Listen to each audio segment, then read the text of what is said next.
very surprised that Joey Bosa went to obviously the Bills. Now, I'm not surprised that the Bills made this move because obviously they need some help on the line. But Joey Bosa has not been healthy over the last couple of seasons. I question this move. But again, did they give up much for a Joey Bosa? No. $12.6 million does not beat anything into their pockets. And this is, I believe, for Joey Bosa, hey, if I put up big numbers this year, you can either extend me or somebody could extend me after this coming season. So Joey Bosa has got to prove that he is going to stay healthy. And the Bills, obviously, this offseason are making more moves than they did last season. Last season, they made no moves. And obviously, going into the offseason, they needed to make more, and they needed to help Josh Allen out, Allen out on the defensive side of the ball. They did. They added a tackle. They added a defensive lineman, a defensive end. They added, obviously, a safety. Well, they brought in Damar Hamlin. We'll see if Damar Hamlin can stay healthy this year. And they brought in a wide receiver in Joshua Palmer. And I'm very surprised they brought in Josh Palmer. I would have probably, and I'll just say this, I would have went after Cooper Kupp. I think Cooper Kupp would have fit like a glove over there with the Bills. I think maybe he does. Maybe they do go after Cooper Kupp. He's still available, but going after Joshua Palmer, and they had Amari Cooper there for half a season and didn't use enough of him. Maybe you bring Amari Cooper back. That would have made sense. This doesn't make sense. Now, I'm not saying Joshua Palmer is not a good wide receiver.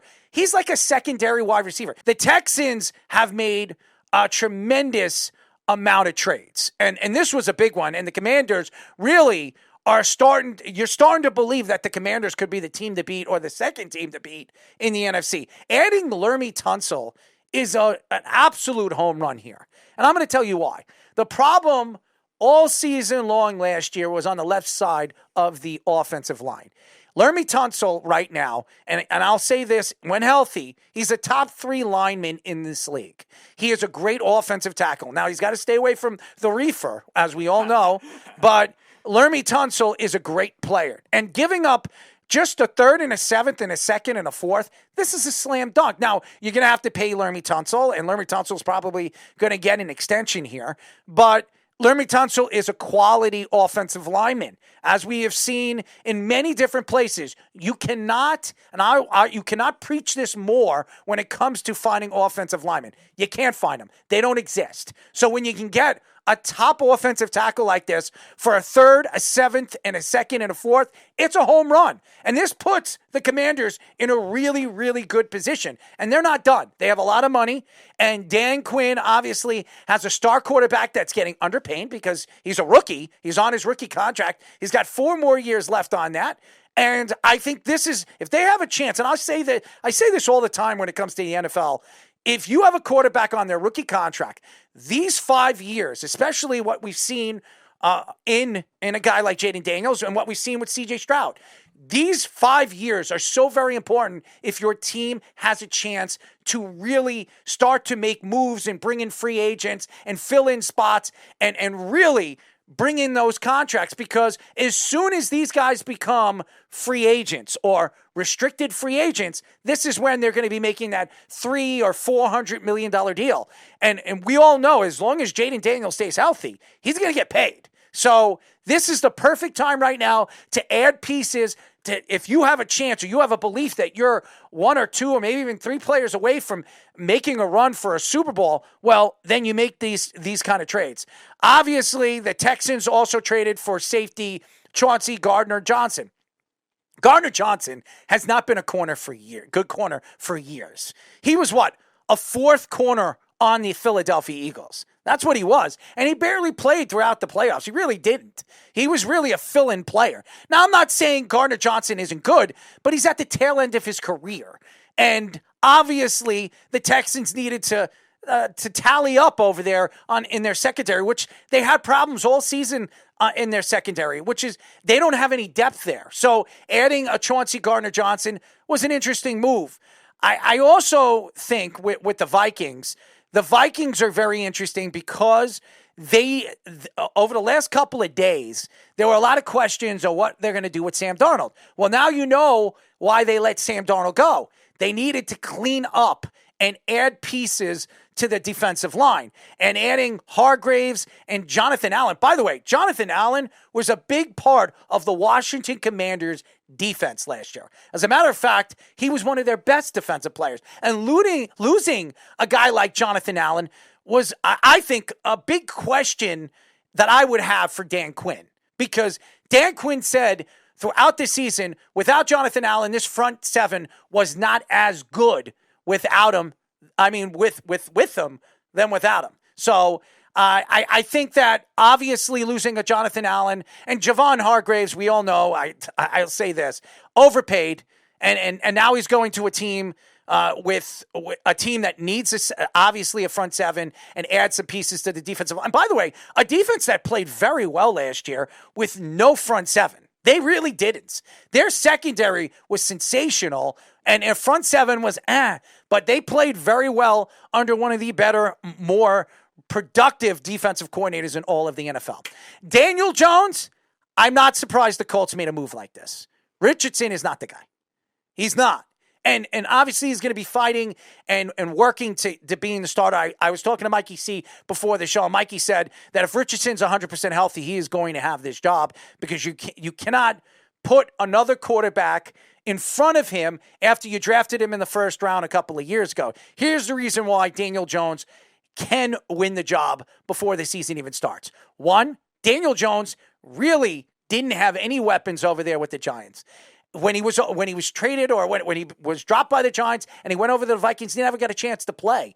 I think Daniel Jones, under this obviously coaching staff with the Colts, with the weapons they have, they got a great running game in Taylor. They've got wide receivers that can catch the ball and go after the ball. I think that he will fit like a glove over here. And what do they like to do over there? They like guys like a Jalen Hurts. And what does Daniel Jones like to do? He likes to run and then throw. I think Daniel Jones will fit like a glove in this offense. So I think it was a great move by the Colts. And you got him on the cheap. $14 million for a year.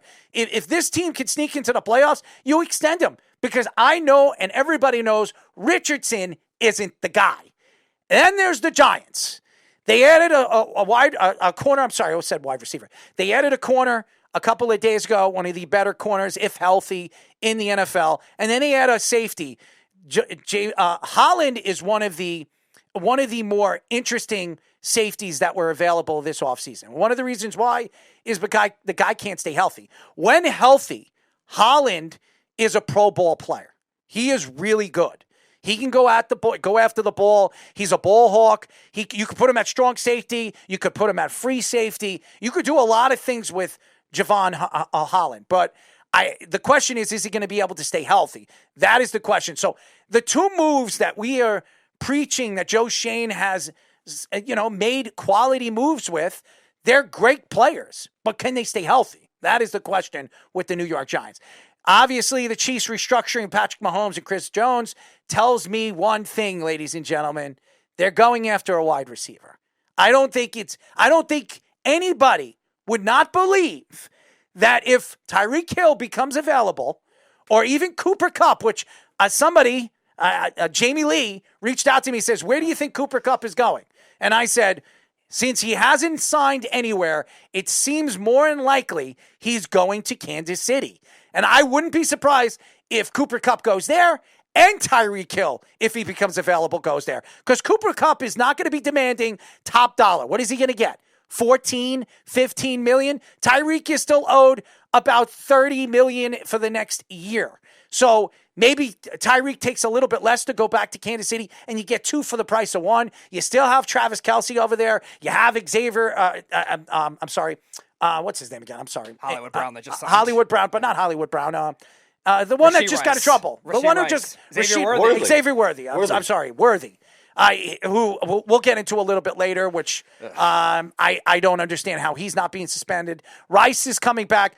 So I think they're going to go all in this offseason. I think that's what Kansas City is going to do. They're going to make moves at the wide receiver position because they had a lack of it last season. So I think that these moves with Patrick Mahomes and Chris Jones opens up, possibilities to bring in maybe one or two wide receivers. And then the Ravens sides DeAndre Hopkins. I'm not surprised about this. Hopkins and Lamar Jackson are very close. They train in the offseason. I've heard stories about Lamar always wanting to play with DeAndre Hopkins. For $6 million, I don't know if it's a steal. I don't even think it means anything. I think the fact is Lamar wanted him there, and Hopkins got his wish. He got $6 million for a year. And if you get anything out of Hopkins, it's a slam dunk. So a lot of these moves, there's still a lot more to go. I expect more players to be moving. People are questioning where Cooper Kupp is going, guys. And I'm telling you right now, there are going to be 3 teams logically going after him, and they're all Super Bowl contenders. Mm-hmm. All of them. Every single one of them. And don't be surprised if the Eagles are a team that might go after him too, because they have some money to scavenge up as well to go after a Cooper Kupp to put him on the other side with obviously a guy that's not going to be there this coming year. So they need to add some wide receiving depth as well, because they're going to be losing Brown.